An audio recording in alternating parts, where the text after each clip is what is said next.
నమస్తే, welcome to 99 TV. 5 ఏళ్ల పైబడి శిక్ష పడితే ఆ శిక్షా కాలానికి సంబంధించి 30 రోజుల లోపల రాజీనామాలు చేయకపోతే ఎవరు ప్రధానమంత్రి అయినా, ముఖ్యమంత్రి అయినా, కేంద్ర మంత్రి అయినా సరే ఆటోమేటిక్గా వాళ్ళు రాజీనామా చేసినట్టే. 130వ రాజ్యాంగ సవరణ ద్వారా ఈ సంచలనాత్మకమైన నిర్ణయాన్ని మరి తెర మీదకు తీసుకురాబోతోంది కేంద్ర ప్రభుత్వం. సో దీని రిపర్కషన్స్ ఎలా ఉండబోతున్నాయి అనేది సమగ్రంగా విశ్లేషించడానికి మనతో ఉన్నారు పొలిటికల్ అనలిస్ట్ పవన్ శ్రేష్ఠ. నమస్తే పవన్ శ్రేష్ఠ. నమస్తే అండి. ఇది రాజ్యాంగంలో ఇంతకుముందు ఉందా ఈ నిబంధన? లేదు లేదు లేదు సో యాక్చువల్లీ ఇది తేవడానికి గల కారణం ఏంటంటేనండి, 2024లో కేజ్రీవాల్ని ఈడీ అరెస్ట్ చేసింది. అంటే ఈడీ కేసు మీద కేజ్రీవాల్ని అరెస్ట్ చేయడం జరిగింది. అయితే కేజ్రీవాల్ ఏమన్నారంటే, నేను జైలు నుంచే నడుపుతాను ప్రభుత్వాన్ని, నేను రాజీనామా చెయ్యనని అన్నారు. సో అంటే ఒక సిట్టింగ్ చీఫ్ మినిస్టర్ కనుక అలా చేసినట్టయితే స్టేట్ డెవలప్మెంట్ ఏమవుతుంది? అది ఎవరన్నా అవ్వనివ్వండి. ఎందుకంటే ఇప్పుడు ఒక స్టేట్కి ఇన్వెస్టర్లు రావాలి అంటే వాళ్ళు ఇన్వెస్టర్లను ఎక్కడ వెళ్ళి కలుస్తారు? జైల్లో వెళ్ళి కలిస్తే అది ఆ దేశానికి కూడా నిజానికి మంచిది కాదు, ప్రతిష్టకి, ఇమేజ్కి. సో అందుకని వీళ్ళు ఐ థింక్ 2025 లాస్ట్ ఇయర్ వీళ్ళు ఒక 130th కాన్స్టిట్యూషనల్ అమెండ్మెంట్ తెచ్చారు. ఏంటంటే ప్రధానమంత్రి, కేంద్ర మంత్రులు, ముఖ్యమంత్రి, రాష్ట్ర మంత్రులు ఎవరైనా సరే 5 ఏళ్లకి మించి ఏదైతే టర్మ్ ఉంటుందో ఇయర్స్ అంత 5 ఏళ్లకి మించి శిక్ష కనుక పడి వాళ్ళు జైలుకి వెళ్ళినట్టయితే ఆటోమేటిక్గా వాళ్ళు 30 డేస్ వరకు వాళ్ళు రాజీనామా చేయకపోతే 31st డే కల్లా ఆటోమేటిక్గా వాళ్ళ ఆ పదవి నుంచి వాళ్ళు తప్పుకోవాల్సిందే. వాళ్ళు దానికి రాజీనామా చేయగలరు, పదవి నుంచి వాళ్ళు ఆటోమేటిక్గా ఇంకుండరు ఆ పదవిలో. సో దీనివల్ల మెయిన్ థింగ్ ఏంటంటే, ఇది మోదీ గారు మనం చూసుకున్నట్టయితే 2024 లోక్సభ ఎలక్షన్స్లో ఆయన చాలా ఇంటర్వ్యూలు ఇచ్చారు. ఇచ్చిన ఛానల్కి ఇచ్చి, రీజనల్ ఛానల్స్ నుంచి నేషనల్ ఛానల్స్ వరకు. ఆయన అన్నారు, నాది 3rd టర్మ్ ఈసారి ఏదైతే ఉంటుందో 24 to 29 హిస్టారికల్ డెసిషన్స్ ఉండబోతున్నాయి. అంటే దేశ గతిని మార్చే నేను నిర్ణయాలు 3rd టర్మ్లో తీసుకోబోతున్నాను. మనం ఆల్రెడీ కొన్ని చూస్తున్నాం. ఒకటి వక్ఫ్ తెచ్చారు, దాని తర్వాత ఇంకొన్ని ఏమంటారు జిఎస్టీలో కానివ్వండి, లేకపోతే ఫినాన్స్ మినిస్ట్రీలో ఈజ్ ఆఫ్ లివింగ్ కానివ్వండి, ఈజ్ ఆఫ్ డూయింగ్ బిజినెస్, ఇలాంటివి వస్తూ వచ్చాయి. కానీ I think by 1 get 2 free 3 free లాగా ఈసారి పార్లమెంట్ సెషన్లో ఎన్నో ఉన్నాయి. అగైన్ వీ డోంట్ నో మళ్ళీ ఇది ఇప్పుడే వస్తుందా, నెక్స్ట్ దానికి వస్తుందో తెలియదు. కానీ బట్ పార్లమెంట్ సోర్సెస్ అని బీజేపీ వాళ్ళ నుంచి వస్తున్న ఫీలర్ల బట్టి అయితే ఈసారి పార్లమెంట్ సెషన్లో 1 కాదు 2 కాదు వీళ్ళు ఏకంగా అన్నీ పెట్టేయబోతున్నారంట. 1 నేషన్ 1 ఎలక్షన్ పెట్టబోతున్నారంట, FCRA పెట్టబోతున్నారంట, యూనిఫామ్ సివిల్ కోడ్, ఇవి అని. వీ డోంట్ నో మళ్ళీ దీని నుంచి ఎన్ని పెడతారో ఎన్ని పెట్టరో. అగైన్ వై నవ్ అని అంటే, ప్రభుత్వానికి కావాల్సిన 2/3 మెజారిటీ వాళ్ళు తెచ్చుకోగలిగారు కాబట్టి it is now or never. So తెచ్చేసినట్టయితే కనుక it will be very clear for them అని. సో మేబీ వాళ్ళు ఎలా ఆలోచిస్తున్నారో తెలియదు. But since it already went to JPC, సుమారుగా 7 ఏడాది అవుతోంది కాబట్టి this is more than enough for them అనేది మేబీ అనుకుంటూ ఉండుండొచ్చు. అగైన్ దీంట్లో ఎవరెవరికి కష్టం అని అంటే, ఆల్రెడీ ఎవరెవరికైతే పేర్లున్నాయో ప్రధానమంత్రి, కేంద్ర మంత్రులు, ముఖ్యమంత్రి, రాష్ట్ర మంత్రులు, వీళ్ళందరూ ఇప్పుడు థ్రెట్లో ఉన్నట్టే, ఇంక్లూడింగ్ మోదీ గారితో సహా అందరూ. దీని గురించే లాస్ట్ ఇయర్ ఈ బిల్లు ప్రవేశపెట్టినప్పుడు జేపీసీకి పంపినప్పుడు అమిత్ షా గారు ఒక ట్వీట్ చేశారు. ఇందిరాగాంధీ ప్రధానమంత్రిగా ఉన్నప్పుడు ఆవిడ అన్నిటి నుంచి తప్పించుకుని ఆవిడకి ఒక షీల్డ్ పెట్టుకుంటే మోదీ గారు ఆయన్ని కూడా అకౌంటబుల్ చేసేసుకున్నారు. ఇది ట్రాన్స్పరెన్సీ, ఇది అకౌంటబిలిటీ, ఇది బీజేపీ గవర్నమెంట్ అని చెప్పి ఆయన అన్నారు.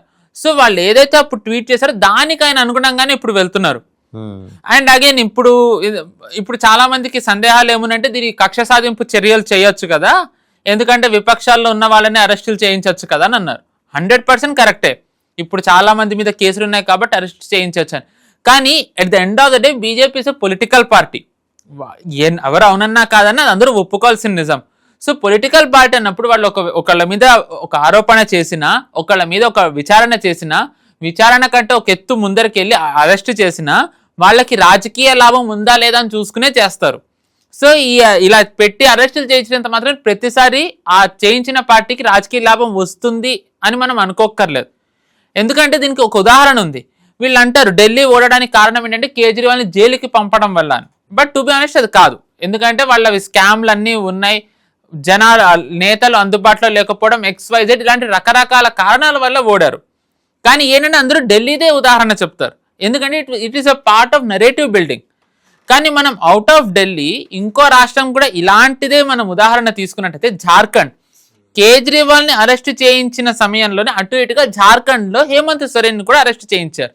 కానీ హేమంత్ సోరెన్ అరెస్ట్ చేయించినప్పుడు మనం చూసుకున్నట్టయితే ఢిల్లీలో వచ్చిన ఫలితాలు జార్ఖండ్లో రాలేదే.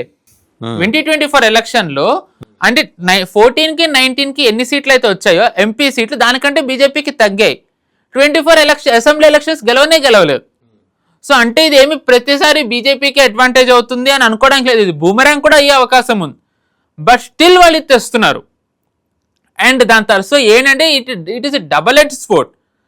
ఆన్ ద కాంట్రరీ ఇంకొక కాయిన్కి ఇంకో వైపు చూసుకున్నట్టయితే రాహుల్ గాంధీ కానీ వేరే వాళ్ళు కానీ ప్రతి పార్లమెంట్ సెషన్ ముందు మీరు మన లాస్ట్ డిస్కషన్లో మీరు అన్నారు ప్రతి పార్లమెంట్ సెషన్ ముందు ఏదో ఒకటి తెస్తారు.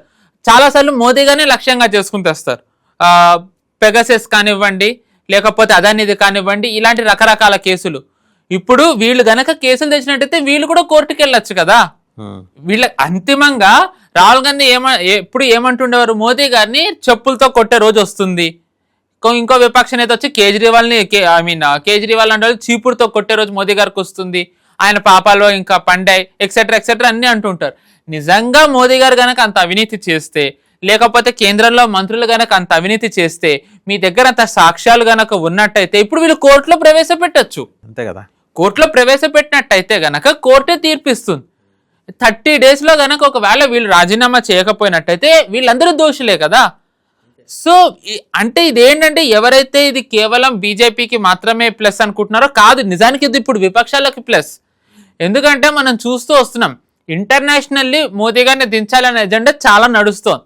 It is an open secret అయిపోయింది. ఇంక ఇప్పుడు అది ఓపెన్ సీక్రెట్. ఎందుకంటే ఏదైతే ఫారెన్ ఇన్ఫ్లుయెన్స్ మన దేశంలో ఉంటూ వస్తుందో, మన దేశ రాజకీయాల్ని ప్రభావితం చేసేవి ఏవైతే జరుగుతూ వచ్చాయో, థర్డ్ టర్మ్లో బీజేపీ దాన్ని కట్టడి చేయడం మొదలు పెడుతూ వెళ్తుంది.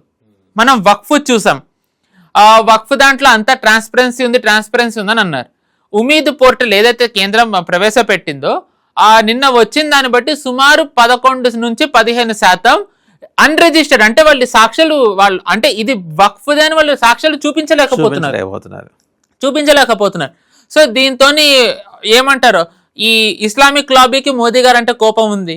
ఇప్పుడు ఎఫ్సిఆర్ఏ తెస్తున్నారు. ఎఫ్సిఆర్ఏకి ఇంకా కాన్స్టిట్యూషనల్ అమెండ్మెంట్ జేపీసీకి పంపడం, వీళ్ళకి 2/3 మెజారిటీ ఏం అవసరం లేదు, వీళ్ళు డైరెక్ట్ పాస్ చేసేయచ్చు. సో ఆల్రెడీ మనం చూస్తున్నాము ఇక్కడ ఎస్సీ క్రిస్టియన్లని, దళిత క్రిస్టియన్లు, ట్రైబల్ క్రిస్టియన్లని వీళ్ళు ఎలా సభలు పెట్టి వీళ్ళు ఎలాంటి గొడవలు చేస్తున్నారు. మార్కో రూబియోది మీరే 3-4 సార్లు అన్నారు మనం మాట్లాడుకుంటూ ఉన్నప్పుడు. అండ్ అమెరికా నుంచి రిపబ్లికన్స్, డెమోక్రాట్స్, చర్చిలు నిన్న కేరళ గవర్నమెంటే వాళ్ళు పాస్ చేశారు ఎఫ్సిఆర్ఏకి వ్యతిరేకంగా తీర్మానం. సో అంటే దీని ద్వారా ఇంకొక లాబీకి ప్రాబ్లం ఉంది. ఇంకా సరే మార్క్సిస్ట్, కమ్యూనిస్ట్ లాబీకి మనం చెప్పని అక్కర్లే, వాళ్ళకి ఎప్పుడూ మోదీ గారు అంటే కోపం ఉంటూనే ఉంటుంది. అండ్ ఇప్పుడు సిజేపీ ప్రొటెస్ట్లు ఇవన్నీ జరుగుతున్నది వాళ్ళు ఓపెన్ గానే చెప్తున్నారు. సిజేపీ ప్రొటెస్ట్ లో ధర్మేంద్ర ప్రధాన్ని దించితే జరగదు, మా లక్ష్యం మోదీని దింపడమేనని. సో అంటే ఇంటర్నేషనల్లీ మోదీ గారిని దించే కుట్ర జరుగుతున్న టైంలో ఆయన డైరెక్ట్ గా ఆయనే అకౌంటబుల్ తీసుకుని ఆయన ఇలా పెట్టారంటే ఎంత గట్స్ ఉండాలి. అంటే ఆయన మీద కానీ ఆయన ప్రభుత్వం మీద కానీ వీళ్ళు మచ్చ తేలరన్న నమ్మకం ఉంటేనే ఆయన తెస్తారు. అందాకెందుకంటే ఇప్పుడు మొన్నటికి మొన్న 117 మంది ప్రముఖులట. మరి ఎలా ప్రముఖులు, ఓపీ షా లాంటి వాళ్ళందరూ, ఏపీ షా, ఓపీ షా ఇలాంటి వాళ్ళందరూ ఈ ప్రముఖులందరూ ఒక లెటర్ రాశారు 2 ప్రధానమంత్రులకి. అయ్యా మీ ఇద్దరు శాంతి చర్చలకి రండి. యాజ్ ఇఫ్ ఏంటి మనమేదో ఇన్ఫీరియర్ అన్నట్టు భారతదేశం, మనమే శాంతికి చర్చలు కోరుకుంటున్నట్టు. ఆపరేషన్ సింధూర్ టైంలోనే చెప్పారు, ఇది పాజ్ ఇచ్చాం, కరెక్ట్, కొట్టి తీరతాం 100%. ఇదివరకు మళ్ళీ కాదు, ఒక చెంప కొడితే 2 చెంప. నీకు అసలు అంత ఆలోచన అంటే నీ ఇంట్లో దూరి మరీ కుమ్మేస్తాం అని చెప్పారు, స్పష్టంగా చెప్పారు. అలాంటప్పుడు శాంతి చర్చలనే పేరుతో ఇదంతా కూడా ఏంటంటే నెరేటివ్ బిల్డింగ్ కదా. పాకిస్తాన్ నుంచి 50 మంది ప్రముఖులు, ఇండియా నుంచి పెట్టిన 50 మంది ప్రముఖుల్లో ఒమర్ అబ్దుల్లా ఉన్నాడు. ఇలాంటి ఒమర్ అబ్దుల్లా లాంటి ప్రముఖులు 10 మంది ఉన్నారు. ఇక వీళ్ళు పెట్టిన తర్వాత ఎట్లా నమ్ముతాం దీనికి? సాంకేతిక 1 రోజులు కాదు కదా, ఇవాళ సోషల్ మీడియా వచ్చేసింది. ఎవడు పుట్టుమచ్చలు, ఎవడు 10th క్లాస్ ఎక్కడ చదివాడు, హెడ్ మాస్టర్ పిల్లలు అన్నీ వచ్చేస్తున్నాయి ఇట్లా కొట్టంగానే. ఎస్, యు ఆర్ 100% రైట్ అండి. మీరు ఏదైతే ఈ 117 మంది రాసింది మీరు మాట్లాడారో, it is a part of a narrative building. First మనం చూసుకున్నట్టయితే నిన్న చెప్పినట్టుగానే రఫేల్ది వీళ్ళు ఏదైతే రాహుల్ గాంధీ నెరేటివ్ నడుపుతూ వచ్చారో 36 రఫేల్స్ ఉన్నాయి, దీని రిపేర్స్ కావాలని చెప్పి ఐఏఎఫ్ ఆర్డర్ ఇచ్చింది. సో దాంతో అది బస్ట్ అయిపోయింది. దాని తర్వాత వీళ్ళు ఏం చేశారు, సైనికుల దాని మీద ఇప్పుడు రాజ్నాథ్ సింగ్ గారిని ఇప్పుడు దోషిగా నిలబెట్టే ప్రయత్నం చేస్తున్నారు, ప్రివిలేజ్ మోషన్ ఇచ్చి. సో పాయింట్ ఏంటంటే విపక్షాలకు కానీ ఇన్ఫాక్ట్ పాకిస్తాన్లో ఉన్న వాళ్ళకైతే మోదీ గారు వద్దు.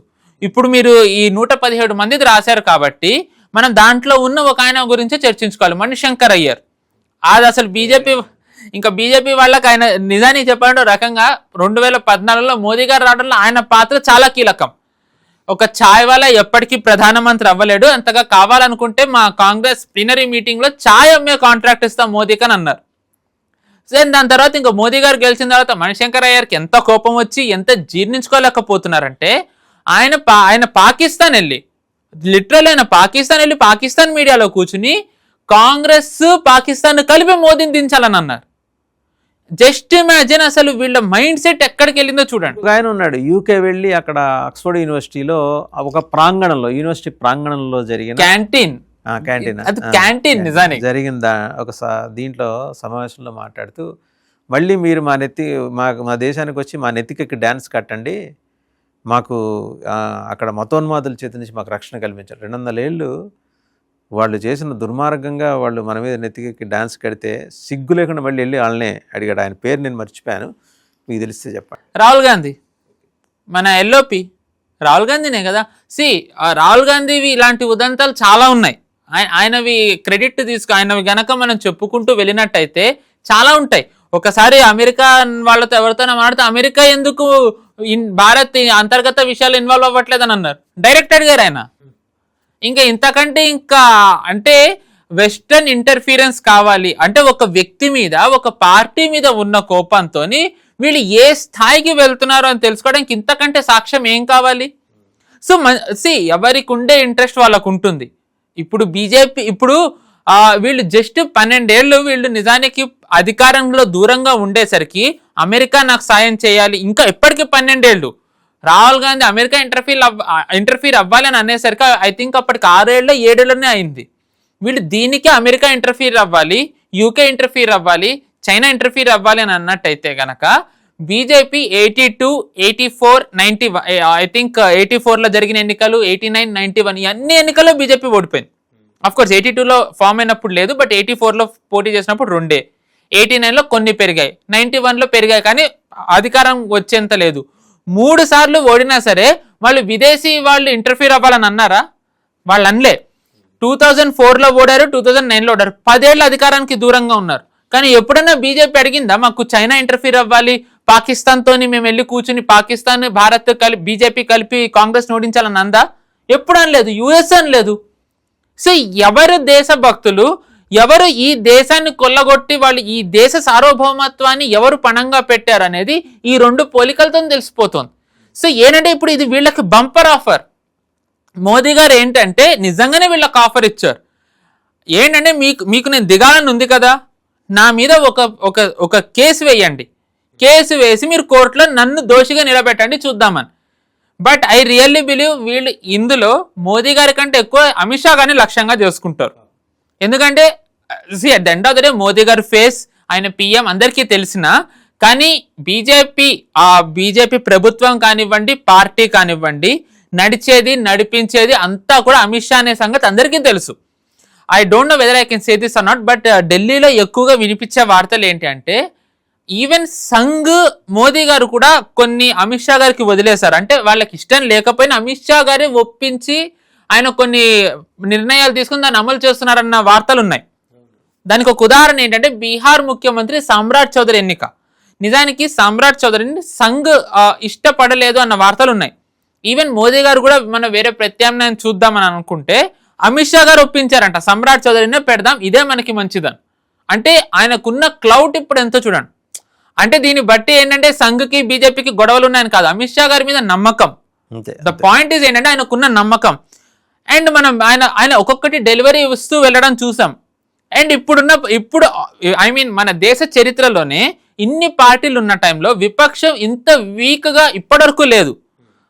ఇప్పుడు ఒక్కొక్క పార్టీ ఎలా బ్రేక్ అయిపోతూ వెళ్తున్నాయో చూస్తున్నాం మనం. ఇన్ఫాక్ట్ కాంగ్రెసే కొన్ని పార్టీలు మాలో మర్జ్ అవ్వాలని మాట్లాడుతుంది. మనం చూసాం శివసేన కానివ్వండి, లేకపోతే టీఎంసీ, XYZ లాంటి పార్టీలు అన్నీ కూడా. సో పాయింట్ ఏంటంటే ఇప్పుడు ఇంత ఫ్రాగ్మెంట్గా విపక్షం ఉన్న టైంలో దీనికి ఒక రకంగా వీళ్ళు ఇంత వీక్ అవ్వడానికి కారణం ఏంటి? బీజేపీ గెలుస్తూ వెళ్ళడం. బీజేపీ గెలుపుకి కారణం మోదీ గారు ఎంతో తెర వెనక వ్యూహాలు రచించడంలో అమిత్ షా గారు అంతా. సో అమిత్ షా గారిని లక్ష్యంగా చేసుకోకుండా ఉంటారని నేను అనుకోవట్లేదు. ఇన్ఫాక్ట్ మనం చూసుకున్నట్టయితే అమిత్ షా గారిని అరెస్టే చేయించింది Congress. One of the biggest blunder ఈ దేశ చరిత్రలో అమిత్ షా గారిని అరెస్ట్ చేయించడమే. అరెస్ట్ చేయించారు షోరాబుద్దీన్ కేసులో, సాక్ష్యాలు ఏమీ ఇవ్వలేదు. దాని తర్వాత కోర్టు నుంచి ఒక sitting home minister, of course ఆయన రాజీనామా చేశారు, బట్ ఒక హోమ్ మినిస్టర్ని ఆ రాష్ట్రంలో ఉండకుండా వేరే రాష్ట్రానికి పంపించాలన్నారు. అలా పంపించినప్పుడు ఆయన ఉత్తరప్రదేశ్లో కూర్చుని ఉత్తరప్రదేశ్ రాజకీయాలను మొత్తం ఆయన గమనించారు. 80 సీట్లలో బీజేపీకి 10 సీట్లే వచ్చాయి, 4లోను 9లో. అక్కడ నుంచి ఒక్కసారిగా 72 సీట్స్ గెలిచింది. సో దాంట్లో నిజానికి ఉత్తరప్రదేశ్ పాత్ర ఎంతో, ఉత్తరప్రదేశ్లో ఉన్నందుకు అమిత్ షా గారి పాత్ర ఎంతో మనకి తెలిసిందే. సో అండ్ అమిత్ షా గారే డైరెక్ట్ అన్నారు ఒకసారి, ఆయన ఐ థింక్ ఒక జాతీయ ఛానల్ కాన్క్లేవ్లో నన్ను అరెస్ట్ చేయించినప్పుడు నన్ను టార్చర్ పెట్టి నరేంద్ర మోదీ పేరు గనక చెప్పినట్టయితే నిన్ను వదిలేస్తామని నన్ను టార్చర్ పెట్టారని ఆయనే అన్నారు. అఫ్ కోర్స్ ఇప్పుడు టార్చర్ పెట్టే స్థాయిలో వీళ్ళు లేకపోయినా కేసులు వేసి ఇబ్బంది పెట్టే స్థాయిలో అయితే ఉన్నారుగా. And especially home minister. And మనం చూసాం హోమ్ మినిస్టర్లు ఎలాంటి స్కాములు చేస్తారో చిదంబరం అరెస్ట్ చేయించినప్పుడే మనం చూసాం. సో వీళ్ళకు ఓపెన్ ఛాలెంజ్ విసిరారు వీళ్ళిద్దరు, మోదీ గారు అమిత్ షా గారు ఓపెన్ ఛాలెంజ్ విసిరారు. If you have any guts, మా ప్రభుత్వమే గనక అవినీతి చేసిందని మీరు భావించినట్టయితే, మా ప్రభుత్వంలో కరప్ట్ పీపుల్ ఉన్నారని మీరు భావించినట్టయితే గనక మీరు కోర్టుకి వెళ్ళండి, మీరు కేసు వేయండి, మమ్మల్ని అరెస్ట్ చేయించండి. అండ్ అమిత్ షా గారు అన్నట్టుగా ఇందిరాగాంధీ లాగా పీఎంకి ఏమీ కూడా ఒక షీల్డ్ లేదు, ఆయన ఒక కవచం ఏమీ లేదు, పీఎం కూడా దీంట్లో అకౌంటబులే. So it is an open challenge, మీరు ఎవరికి వేయాలనుకుంటున్నారో వేయించండి. సో ఇది తెచ్చినప్పుడు ఐ థింక్ పార్లమెంట్లో it will be very interesting. The biggest, ఇది ఒకవేళ ఇది పాస్ అయినట్టయితే అచీవ్మెంట్ ఎప్పుడు దీన్ని ప్రవేశపెట్టే అవకాశం ఉంది? మోస్ట్లీ ఇప్పుడు పార్లమెంట్ సెషన్ అని అంటున్నారు, ఇది మాన్సూన్ సెషన్, ఇప్పుడు మాన్సూన్ సెషన్ అని అంటున్నారు. అదే అన్న ఐరనీ ఏంటంటే, ఐ మీన్ ఇప్పుడు ఐరనీ అనాలి, దాని తర్వాత వీళ్ళ ఛాలెంజ్ అనాలి, వీళ్ళందరూ కూడా 1 నేషన్ 1 ఎలక్షన్ కి యూసీసీ FCRA మీద ప్రిపేర్ అయ్యారు. ఇది 130th constitutional amendment out of the picture all of a sudden వచ్చింది. అంటే ఒక రకంగా కేంద్ర ప్రభుత్వం తొండి చేస్తుంది, వీళ్ళు ప్రిపేర్ అయిన దానికి కాకుండా వేరేదేదో ఇస్తుంది అంతే వ్యూహం. మనం చూసుకుంటే కనుక ఆర్టికల్ 370 కూడా ఇలాగే జరిగింది. వాళ్ళు తెచ్చేంత వరకు ఎవరికి తెలియదు ఆర్టికల్ 370 తెస్తున్నారని చెప్పి. August 5th అండ్ ఒక రకంగా బీజేపీ ఆగస్టులో హిస్టారికల్వి వాళ్ళవి జరుగుతూ వచ్చాయి పార్లమెంట్లో. ఐ థింక్ వక్ఫ్ కూడా వీళ్ళు ఆగస్టులో ప్రవేశపెట్టారు, ఆగస్టులో పాస్ చేశారు, సంథింగ్ ఆగస్టులోనే జరిగింది. సో ఐ థింక్ మరి ఆ ట్రెడిషన్ని కంటిన్యూ చేయొచ్చు. అండ్ వీళ్ళు మళ్ళీ అంటే వీళ్ళు కామన్గా వీళ్ళు విపక్షాలు ముఖ్యంగా కాంగ్రెస్ ఏంటంటే మోదీ గారు ఒక డిక్టేటర్, తానాషాహి నెయ్యి చెలేగి, హిట్లర్ అంటే ఇష్టారాజ్యం భరతుడి పట్టం అనడానికి లేదు. ఎందుకంటే ఇది జాయింట్ పార్లమెంటరీ కమిటీకి వెళ్తుంది, నెంబర్ 1. నెంబర్ 2 ఏంటి అంటే the most important thing, BJP ఇప్పుడు పాస్ చేసుకోలేదు. ఎందుకంటే బీజేపీకి 240 సీట్లే ఉన్నాయి. ఇది పాస్ చెయ్యాలి అంటే, ఇది పాస్ అవ్వాలి అంటే బీజేపీతో పాటు ఎన్డీఏ కూటమి ఉన్నా సరిపోదు. ఎన్డీఏ కూటమి కంటే వీళ్ళకి ఎక్కువ మెజారిటీ కావాలి. అంటే వేరే పార్టీలు కూడా దీన్ని ఇప్పుడు సమర్థిస్తాయి. అంటే ఇప్పుడు దాంట్లో ఇప్పుడు ఏదైతే ఉద్ధవ్ ఠాక్రేతో ఉన్న ఎంపీలు ఉన్నారో వాళ్ళు ఉండొచ్చు, విడిపోయిన టీఎంసీ వాళ్ళు ఉండొచ్చు, దాని తర్వాత కొంతమంది సమాజ్వాదీ పార్టీ వాళ్ళు కూడా వస్తున్నారన్న వార్తలు ఉన్నాయి. శరద్ పవార్ అయితే అంటే వీళ్ళు ఎంతసేపు బీజేపీ పార్టీలను విడగొడుతుంది అంటున్నారు కదా. శరద్ పవార్ అంటే ఇప్పుడు బీజేపీతో చర్చలు జరుపుతున్నారంట కాంగ్రెస్ తోని. మీ ఇద్దరిలోంచి ఎవరి ఆఫర్ బాగుంటే నేను వాళ్ళలో నా పార్టీ మర్జీ చేస్తానని అంటున్నారు. But given Sharad Pawar's current situation ఆయనకు అంత ఆప్షన్స్ లేవు.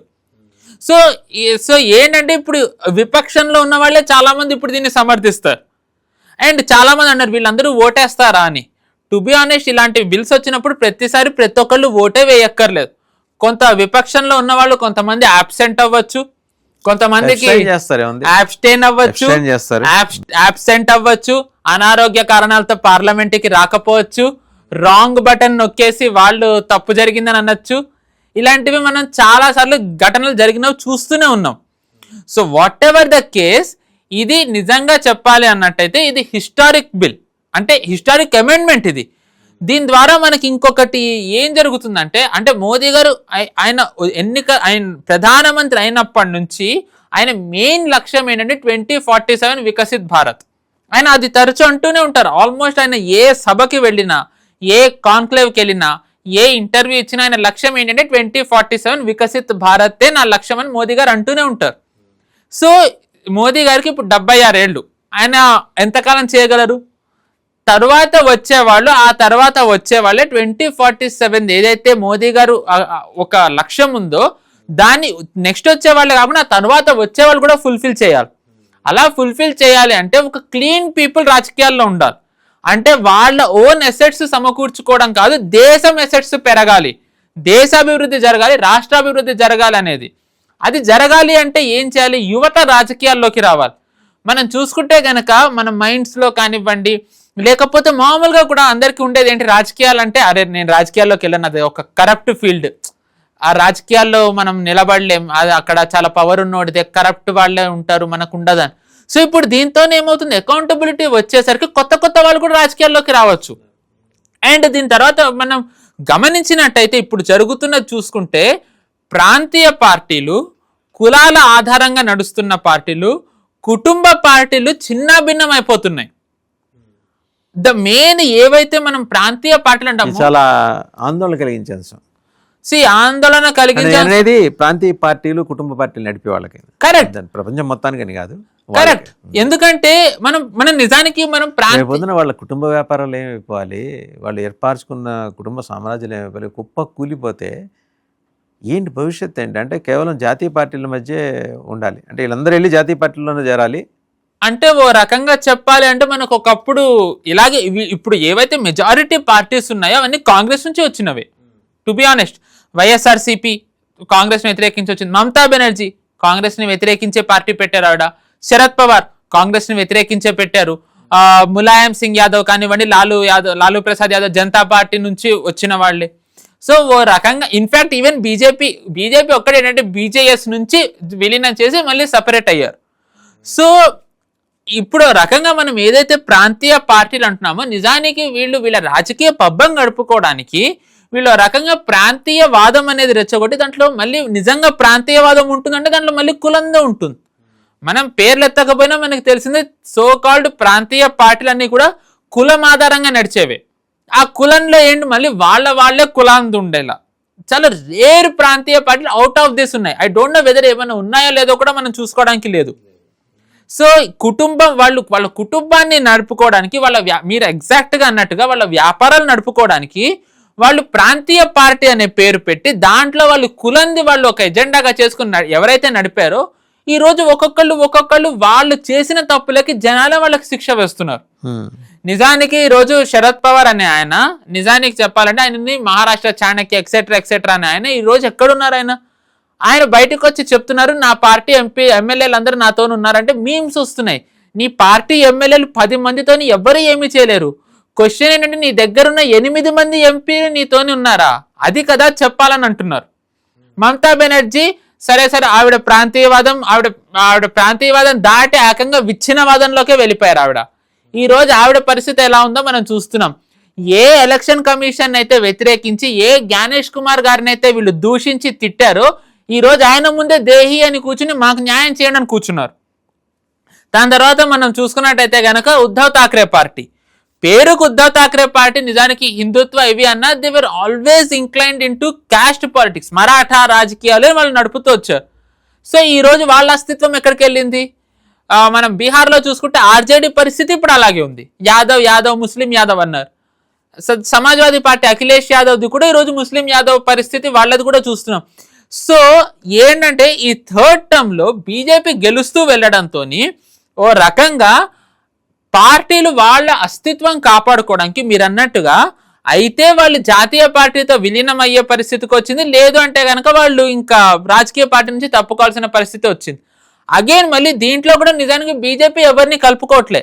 ఈరోజు మనం చూసుకుంటే కలుపుకోవాలనే ప్రతిపాదన అంతా కాంగ్రెస్ వైపు నుంచి వస్తుంది.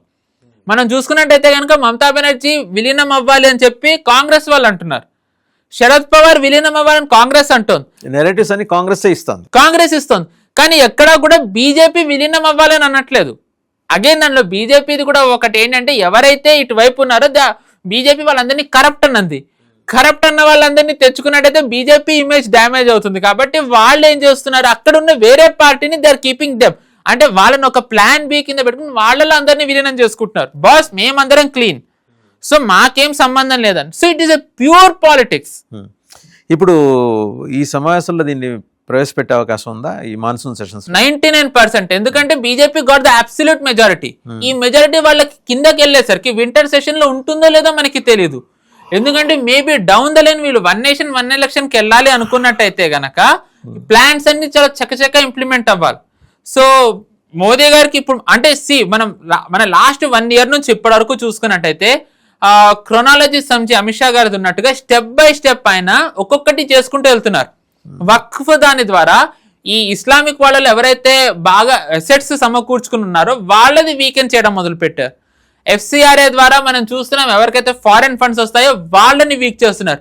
సో దట్ ఈ ఫారెన్ ఫండింగ్ వీక్ అయినట్టయితే గనక ఇక్కడ రాజకీయాలు క్లీన్ అవుతాయి. ఎవరన్నా గెలవనివ్వండి, ఎవరన్నా అధికారంలో ఉండనివ్వండి, ఈ దేశంలో ప్రజలు, ఈ దేశంలోని పార్టీలే వాళ్ళు అంటే ఎవరు గెలవాలి, ఎవరు ఓడాలి, ఎవరు అధికారంలో ఉండాలి, ఎవరు విపక్షంలో ఉండాలి అనేది జనాలే నిర్ణయించేలా వీళ్ళు చేస్తున్నారు. సో ఇప్పుడు బీజేపీకి మెల్లమెల్లగా మ్యాండేట్ పెరుగుతోంది. ఇప్పుడు బీజేపీ కనుక ఇది తెస్తే, ఇప్పుడు నేను ఇందాక అన్నట్టుగా బీజేపీ ఇది పాస్ చేయట్లేదు. 2/3 మెజారిటీ బీజేపీకి లేదు. ఈవెన్ ఎన్డీఏకి 2/3 మెజారిటీ లేదు. అంటే వేరే వాళ్ళందరూ కూడా అంటే ఆల్మోస్ట్ విపక్షంలో ఉన్న వాళ్ళు కూడా సమ్మతిస్తేనే ఇది పాస్ అవుతుంది. సో మోదీ గారిని డిక్టేటర్ అనడానికి కూడా లేదు. So if this passes along with UCC అని అంటున్నారు, కానీ there are high number of chances UCC రాకపోవచ్చు. పార్లమెంట్లో స్టేట్స్లో ఇంప్లిమెంట్ చేయొచ్చు. కానీ అపార్ట్ ఫ్రమ్ దిస్ మనకి 1 నేషన్ 1 ఎలక్షన్ వచ్చే అవకాశం ఉంది. 1 నేషన్ 1 ఎలక్షన్, FCRA, దాని తర్వాత ఈ 130th కాన్స్టిట్యూషనల్ అమెండ్మెంట్, ఈ మూడిటి మీద ఈసారి వచ్చే అవకాశం ఉంది. అవుట్ ఆఫ్ ద పిక్చర్ ఇంకొకటి ఏమన్నా వచ్చినా మనం ఆశ్చర్యపోక్కర్లేదు. Right, thank you Pavan Shresh గారు, థ్యాంక్ యూ అండి. సో ఇదండి ఈ పార్లమెంట్ సమావేశాల్లో, ఈ మాన్సూన్ సెషన్స్ అంటే వర్షాకాల సమావేశంలో ఈ 130వ రాజ్యాంగ సవరణకు సంబంధించిన చర్చ వస్తుంది, ప్రవేశపెడతారు. ఇది చాలామంది గుండెల్లో రైళ్ళు, విమానాలు అన్నీ పెరిగెడుతున్నాయి. ఏ వీలుంటే అవి పెరిగెడుతున్నాయి. ఎందుకంటే అన్ని పార్టీల్లోనూ నేర చరిత్రలు ఉన్నారు, బీజేపీలో కూడా ఉన్నారు ఆ క్రిమినల్ రికార్డ్స్ ఉన్నాడు. ఒకవేళ 5 ఏళ్ల శిక్ష పడి పైబడిన వాళ్ళు ఉంటే కనుక వాళ్ళు 4 రోజుల లోపల రాజీనామా చేయాలి. లేదంటే ఆటోమేటిక్గా రాజీనామా చేసినట్టుగా భావించే అవకాశం ఈ తీర్మానం కనుక ప్రవేశపెట్టే చట్టం అయితే జరిగేది. ఇంత అల్లకల్లోలాన్ని బీజేపీ ఎందుకు నెత్తిన పెట్టుకోవాలనుకుంటుంది అంటే, ఒకసారి తప్పదు.